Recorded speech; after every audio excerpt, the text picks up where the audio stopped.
Hi, friends! Today we are going to start a new book series. This is the series of Unfortunate Events by Lemony Snicket. We are starting with the first book, obviously, which is titled The Bad Beginnings or Orphans. And we are going to start with chapter 1. Okay? All right. If you are interested in stories with happy endings, you would be better off reading some other book.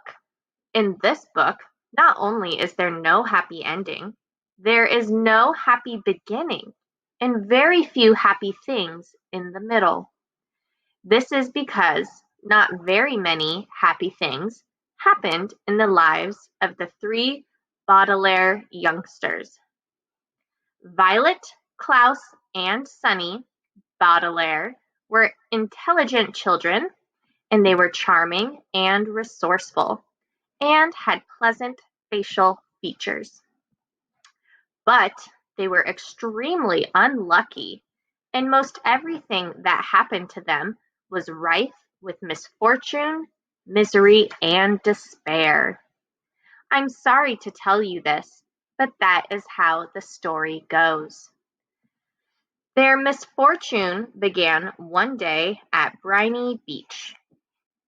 The three Baudelaire children live with their parents in an enormous mansion at the heart of a dirty and busy city, and occasionally their parents gave them permission to take a rickety trolley. The word rickety, you probably know, here means unsteady or likely to collapse, alone to the seashore, where they would spend the day as a sort of vacation as long on okay, sorry about that. The dog stopped barking. Where they would spend the day as a sort of vacation as long as they were home for dinner. This particular morning, it was gray and cloudy, which didn't bother the Baudelaire youngsters one bit. It was when it was hot and sunny, Briny Beach was crowded with tourists, and it was impossible to find a good place to lay one's blanket. On gray and cloudy days, the Baudelaires had the beach to themselves to do what they liked. Violet Baudelaire, the eldest, liked to skip rocks. Like most 14-year-olds, she was right-handed, so the rocks skipped farther across the murky water when Violet used her right hand than when she used her left. As she skipped rocks, she was looking out at the horizon and thinking about an invention she wanted to build. Anyone who knew Violet well could tell she was thinking hard because her long hair was tied up in a ribbon to keep it out of her eyes. Violet had a real knack for inventing and building strange devices, so her brain was often filled with images of pulleys, levers, and gears, and she never wanted to be distracted by something as trivial as her hair. This morning she was thinking about how to construct a device that could retrieve a rock after you had skipped it into the ocean. Klaus Baudelaire, the middle child and the only boy, liked to examine creatures in tide pools. Klaus was a little older than 12 and wore glasses, which made him look intelligent. He was intelligent. The Baudelaire parents had an enormous library in their mansion, a room filled with thousands of books on nearly every subject. Being only 12, Klaus of course had not read all of the books in the library, but he had read a great many of them and had retained a lot of the information from his readings. He knew how to tell an alligator from a crocodile. He knew who killed Julius Caesar, and he knew about the tiny, slimy animals found at briny beach, which he was examining now. Sunny Baudelaire, the youngest, liked to bite things. She was an infant, and very small for her age, scarcely larger than a boot. What she lacked in size, however, she made up for with the size and sharpness of her 4 teeth. Sunny was at an age where one mostly speaks in a series of unintelligible shrieks, except when she used a few actual words in her vocabulary, like bottle, mommy, and bite. Most people had trouble understanding what it was that Sunny was saying. For instance, this morning she was saying "gack" over and over, which probably meant, "Look at that mysterious figure emerging from the fog." Sure enough, in the distance, along the misty shore of Briny Beach, there could be seen a tall figure striding toward the Baudelaire children. Sunny had already been staring and shrieking at the figure for some time, when Klaus looked up from the spiny crab he was examining, and saw it too. He reached over and touched Violet's arm, bringing her out of her inventing thoughts.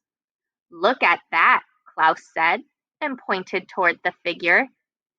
It was drawing closer, and the children could see a few details. It was about the size of an adult, except its head was tall and rather square. "What do you think it is?" Violet asked. "I don't know," Klaus said, squinting at it. Sorry. "But it seems to be moving right toward us." "We're alone on the beach," said Violet.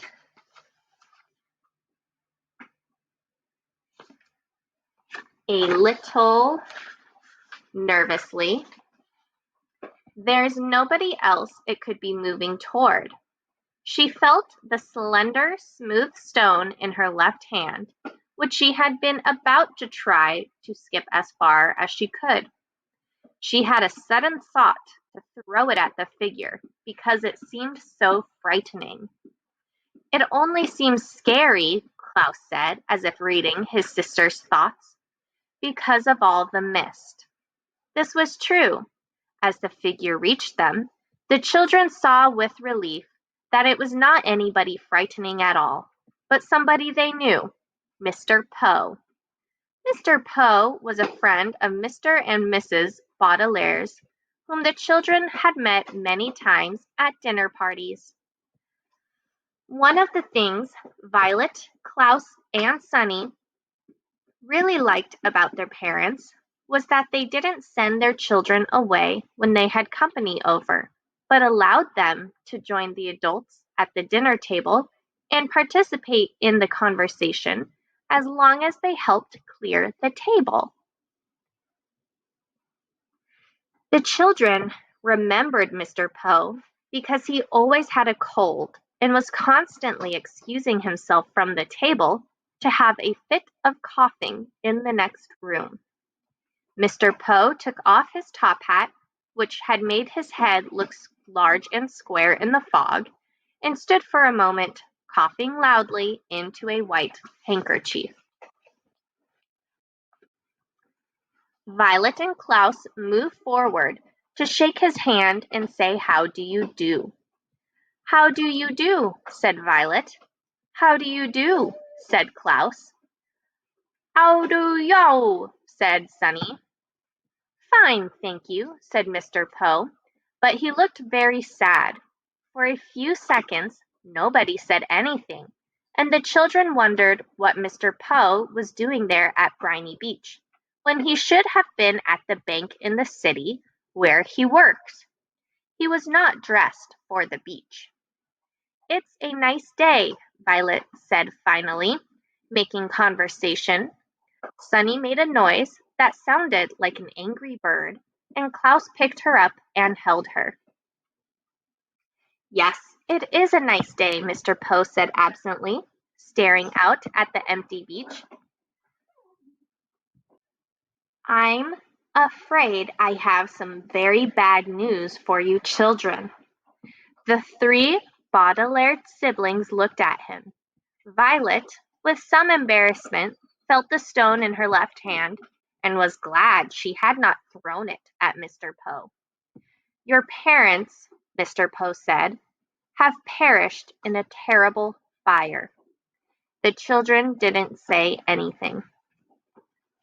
They perished, Mr. Poe said, in a fire that destroyed the entire house. I'm very, very sorry to tell you this, my dears.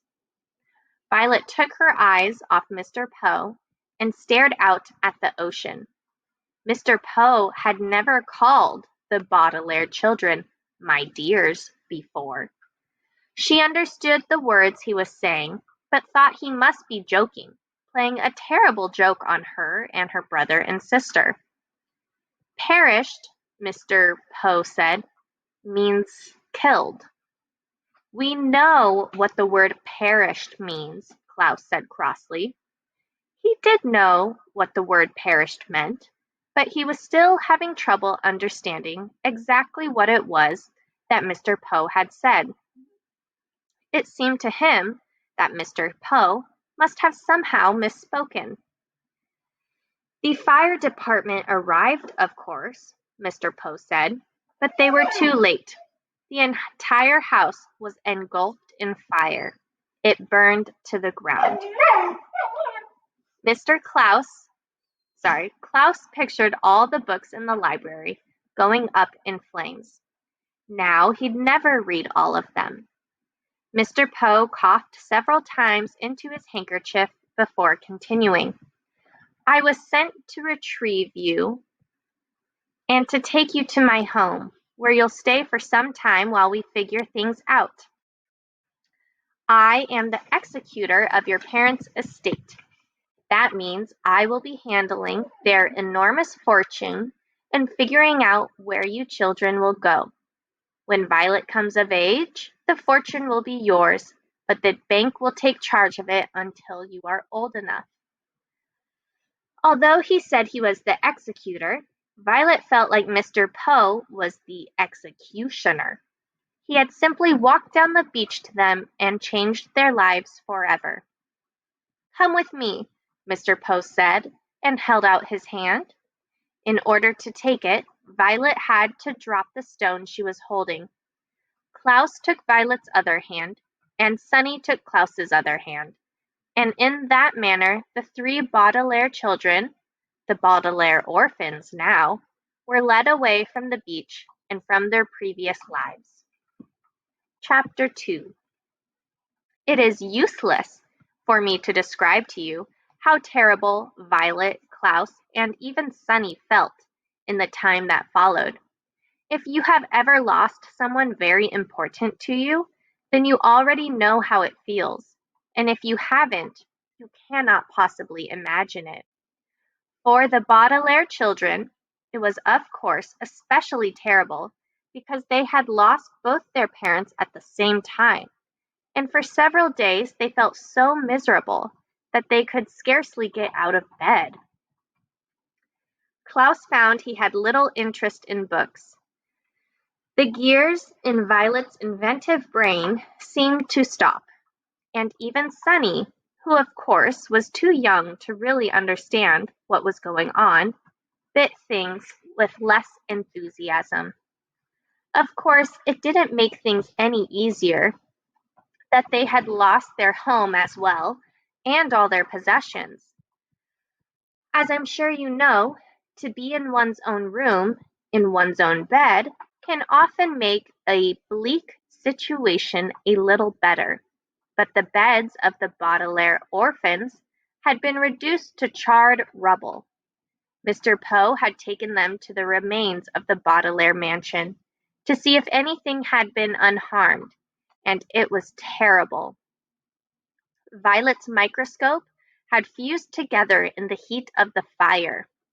Klaus's favorite pen had turned to ash, and all of Sunny's teething rings had melted. Here and there the children could see the traces of the enormous home they had loved. fragments of their grand piano, an elegant bottle in which Mr. Baudelaire kept brandy, the scorched cushion of the window seat where their mother liked to sit and read. Their home destroyed, the Baudelaires had to recuperate from their terrible loss in the Poe household, which was not at all agreeable. Mr. Poe was scarcely at home, because he was busy attending to the Baudelaire affairs, and when he was home he was often coughing so much he could barely have a conversation. Mrs. Poe purchased clothing for the orphans that was in grotesque colors and itched. Grotesque means ugly. And the two Poe children, Edgar and Albert, were loud and obnoxious boys with whom the Baudelaires had to share a tiny room that smelled of some sort of ghastly flower.